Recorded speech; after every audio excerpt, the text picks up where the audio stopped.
तो उम्मीद आपकी मतलब 4 बेटियां हैं, जब आप सिंगल पेरेंट आप बनी थी, वो टाइम आपके लिए कितना मुश्किल था और आपके घर वालों के लिए, माँ बाप के लिए स्पेसिफिकली, जब आपकी बेटियां सिंगल पेरेंट बन जाती हैं?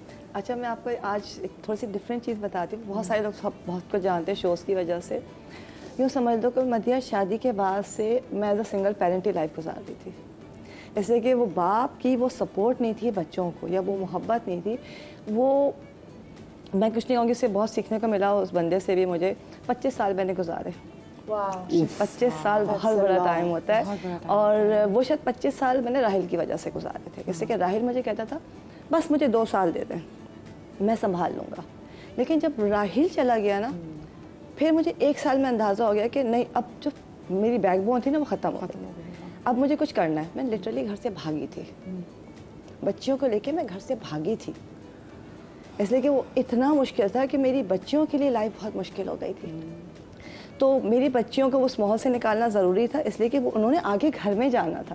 मैं उनको वो 25 साल वाले जो ज़िंदगी मैंने गुजारी थी, मैं उनको नहीं देना चाहती थी। कि उस वक्त तो भाई था, वो भाई बहुत बड़ी छत था, बहुत बड़ा सहारा था। हमें कहता सब्र कर लो, थोड़ा सा टाइम है, मैं संभाल लूँगा।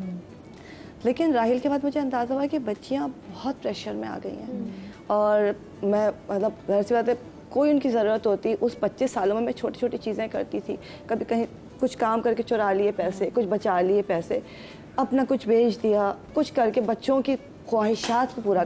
तो उन्होंने एज अ सिंगल पेरेंट हमेशा से देखा कि उनकी माँ है, उनका बाप है, उनकी हर ख्वाहिश, उनकी ज़रूरत में आपने बड़े अच्छे तरीके से पिक्चर्स भी शेयर करती हैं, एक से बढ़कर एक, बच्चों को कपड़े भी पहनाए, टॉयज़ वगैरह, एवरीथिंग। कहीं उसमें ऐसा लगता है, मैं आपकी जैसे पिक्चर्स फेसबुक पर भी शेयर करती हूँ, मुझे कहीं ऐसा नहीं लगता कि कहीं माली मुश्किलात का सामना? नहीं, अल्लाह ने बड़ा पर्दा रखा, अल्लाह ने बड़ा साथ दिया। और सबसे बढ़ के बच्चियाँ ज़ाहिर से शुरू से देख रही थी। तो ख़ासकर जो 2 बड़ी बेटियाँ, 3 बच्चे, जो राहिल, कोमल, मिशी, वो मेरे बच्चे नहीं थे, वो मेरे दोस्त थे। मेरा ट्रायंगल जो है ना, वो मेरा बहुत बड़ी सपोर्ट सिस्टम था। उन्होंने उस 25 साल में मुझे बहुत सपोर्ट किया। अगर वो बच्चे कमज़ोर होते, और उसके बाद राहिल के बाद इन 4 बच्चियों ने ना, और मेरी माँ ने, इन्होंने मुझे गिरने नहीं दिया।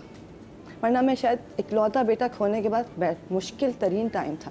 हाँ, मतलब एक मुश्किल वक्त जो पूरी ज़िंदगी का था। फिर राहिल का इतना बड़ा झटका। तो मैं लिटरली, मुझे याद है वो 6 महीने मेरी ज़िंदगी के ऐसे थे, मुझे लगता था, मुझे लोग देख के कहते थे ये तो 2 रातों में बूढ़ी हो गई, ख़त्म हो गई है। इसलिए कि वो वक्त मेरे लिए ऐसा था, मैं समझ में नहीं आता था कि मैं करूँ क्या, जिंदा किससे। तो फिर ये मेरी 4 बेटियाँ, वो अलाहाबाद खैर बहुत छोटी थी, और मेरी माँ।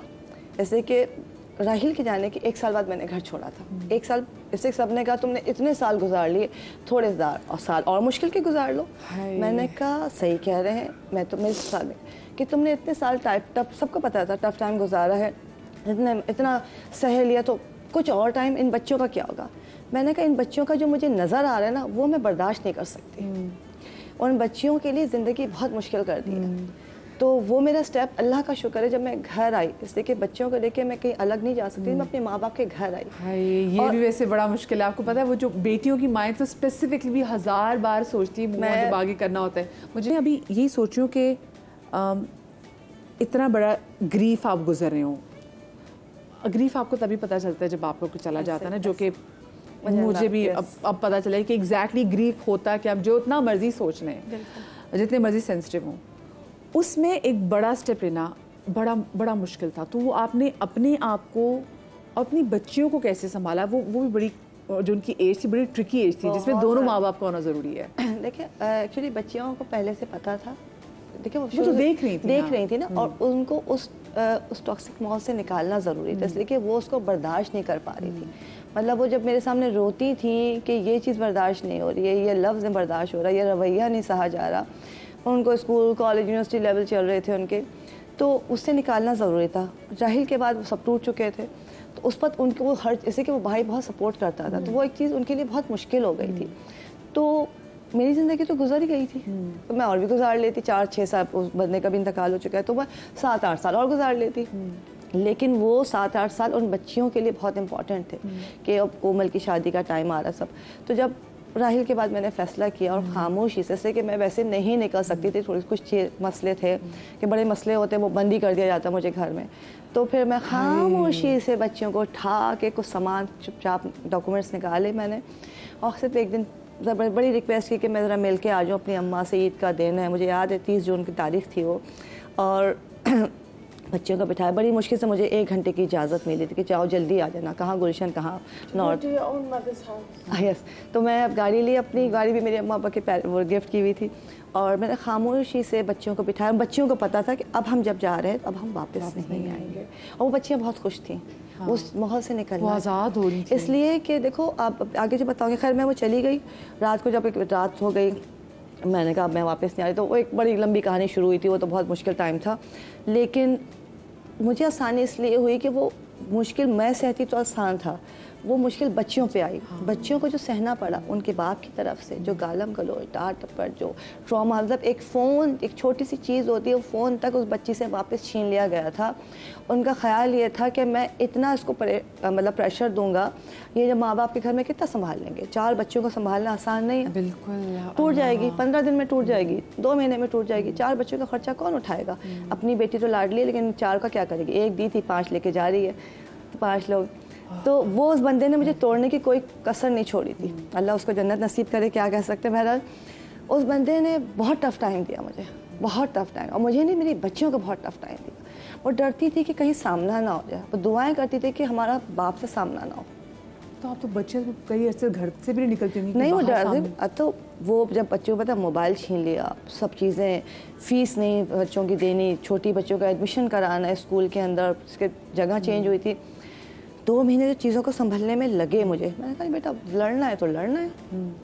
खैर उसके बाद उस बंदे का अंदाज़ा वैसे कि अल्हम्दुलिल्लाह मैं कहूँगी कि सलामत रखे अल्लाह ताला सबके माँ बाप को। मेरे अम्मी अब्बू ने, मेरे भाइयों ने जिस तरह से मुझे संभाला है, बहुत कम लोग संभालते हैं, बहुत कम लोग संभालते हैं। अगर उस पर भाई भाभी पीछे हो जाते, जैसे अम्मी अब्बू क्या कर लेते, पूरे हैं, तो शायद मैं मजबूर होती कि 4 बच्चों को लेके मैं किराए के घर में नहीं रह सकती, कि मैं सुबह से निकल रही हूँ, रात को आ रही हूँ। कराची का माहौल पता है, मैं बच्चों को, जवान बच्चों को छोड़ के कैसे घर में जाऊँगी। देखिए वहाँ पे बाप की भी टेंशन है कि वो तो गुंडे भी भेज देगा, वो तो तेज़ाब की बोतलें लेके भी लोग खड़े हुए मुँह पे डालने के लिए। ठीक है, ये सब मैंने सहा है, ये सब कुछ। कि मैं क्लिनिक करने जा रही थी तो होता था कि ये निकलेगी, इसके मुँह पे तेज़ाब डाल दो, चेहरे बिगड़ जाएगा, क्या कर लेगी। अल्लाह अकबर। तो मैं कहता खैर है, बच्चे कहते मुल्क छोड़ दे, मैं कहा नहीं, अब तो लड़ना है, अल्लाह बैठा है ना। बेशक। और जब शुरू में, जब राहिल के बाद जब मैं अम्मी अब्बू के घर आई, तो उस वक्त मेरी हिम्मत नहीं थी, मैं ऐसे ही बैठ गई थी। अम्मी ने कहा, अब्बू ने कहा क्या है, हम कर लेंगे, पाल लेंगे, कोई बड़ी बात नहीं। भाइयों ने कहा बैठो हम पाल लेंगे। अम्मी ने कहा नहीं, भाइयों के ऊपर भरोसा नहीं करना, माँ है मेरी, उनकी भी माँ है, तुम्हें हुनर आता है, खड़ी हो जाओ। मैंने कहा अम्मी हिम्मत नहीं होती। मेरा पूरा बिजनेस उस बंदे ने रख लिया था, मेरा बिजनेस था, वो पूरा उस बंदे से कहा था बच्चियाँ लेके जाओगी या बिजनेस लेके जाओगी। मैं कहा बिजनेस तुम्हारा, बच्चे मेरे, इन बच्चों के लिए तो जंग है सारी। अरे बच्चों की वजह से वहाँ पे भी, लेकिन आपकी माँ वहाँ पे थी, मतलब बड़ी बात है कि लोग कहते हैं कि लोग ये होता है कि माँ बाप या बहन भाई कह रहे थे नहीं भाई ये मतलब कैसे पालेंगे तुम्हारे 4 बच्चे भी बच्चों की वजह से, बच्चों की वजह से। और फिर ये था कि मुझे लगता है राहिल के जाने से भी आपको फिर हो गया कि नहीं अब तो राहिल चला गया ना, तो बस अब तो मुझे ही करना है ना। इसलिए कि जब मैं हिम्मत नहीं कर रही थी ना, मैंने कहा यार मैंने 15 साल उस बिजनेस को दिए थे, मैं दोबारा से कैसे 0 से स्क्रैच से शुरू करूँ। मैं नहीं कर पाती थी। देखिए मेरी बेटियाँ कहती अम्मा आपका बेटा सिर्फ राहिल था, हमारे लिए भी तो हमारे भी तो, हम भी तो हैं, हमारा कौन है, खड़े होइए आप। मेरी कोमल कहती अम्मा खड़ी होइए। मैं कहती यार मेरी हिम्मत नहीं होती, कहती अम्मा खड़े होना है। इन बच्चियों ने मुझे पुश कर करके, और मेरी माँ ने कहा काम करो। देखिए अच्छा आपकी बच्चियाँ माशा से बड़ी थी, उन्होंने भी आपको स्ट्रेंथ बहुत। मथीरा आपके टाइम पे कौन था जिसने ज़्यादा हिम्मत की, क्योंकि बच्चे छोटे थे, बेटे छोटे थे। आई थिंक माई मॉम वो सबसे ज़्यादा, वो अभी भी उन्हीं की लाइक आपस की बातें। माशाल्लाह माई oldest, I have got 3 boys, माशाल्लाह, so it's 16, 15 and 9 and now we're all like friends. देखो मैं एक चीज़ बोलूँगी दैट जो मैंने सीखा है, फाइनेंशियली ड्रेनिंग बहुत होता है। मैं कभी कभी सर पकड़ कर भी बैठ जाती थी that how will I manage, but I learn one thing, अगर आप लगे रहो ना, देखो अगर लाइफ जहन्नम है ना, आप रुको नहीं, क्योंकि फिर अगर आप रुक जाओगे तो आप जहन्नम में ही रह जाओगे। चलते जाओ, हर बुरे वक्त के बाद एक अच्छा वक्त आता है. हाँ, हर मुश्किल जब के बाद आपको लगता है आसानी सब कुछ खत्म हो गया, वही शुरुआत That's होती the है. new बिल्कुल, start. बिल्कुल. And all I'll say is that seeing your life, और मैं एक चीज़ ज़रूर बोलूँगी that यहाँ लोगों में एक इशू है कि शादी नहीं चल रही, कोई बात नहीं, चला लो, बेटियां हैं चला लो. नहीं भाई, ऐसा कुछ नहीं है. शादी नहीं चल रही, छोड़ दो. You rather end the toxic relationship and be a single parent and have a sane child rather than having a माँ बाप and a deranged child. क्योंकि दो तरह के बच्चे होते हैं. एक जो बिल्कुल अच्छे बनते हैं और एक जो बिल्कुल मॉन्स्टर्स बनते हैं. सो यू नो मॉन्स्टर्स भी लोग बनते हैं. सो ऐसी कोई बात नहीं. अगर if you are going through a bad phase, मैं इतनी औरतों को ये बोलती हूँ कि मर्द होना कोई वो नहीं है, कोई बहुत बड़ा ताज नहीं है कि नहीं मर्द होना बहुत ज़रूरी है. नहीं बहन, मर्द आप भी हो सकते हो अगर आप बनना चाहो. अगर आपका मर्द औरत से भी ज़्यादा नखरे और चोचले और हरकतें कर रहा है, then you have to be the man and cut him off. That's how it is. हाँ, ये बहुत ज़रूरी है. अच्छा, आपको किसने सपोर्ट किया? मतलब कुछ बच्चे आप इसमें लगी थे? अम्मी बस सबकी माँ बाप ही होते हैं. बस हाँ, वही हाँ. आपको सपोर्ट करते हैं. मेरी अम्मी ने मुझे एहसास ही नहीं होने दिया कि मैं अकेला हूँ या वो कर रहा हूँ, क्योंकि वो दादी बच्चों की और बच्चे भी मेरे ऐसे फ्रेंड है कि मतलब बेटी और बेटा ऐसे फ्रेंड है जैसे मैंने उनको बताया हुआ है. जब इसकी शादी भी हुई बेटी की, मैंने कहा भाई अपनी पसंद से करो, जो हो मुझे बता देना.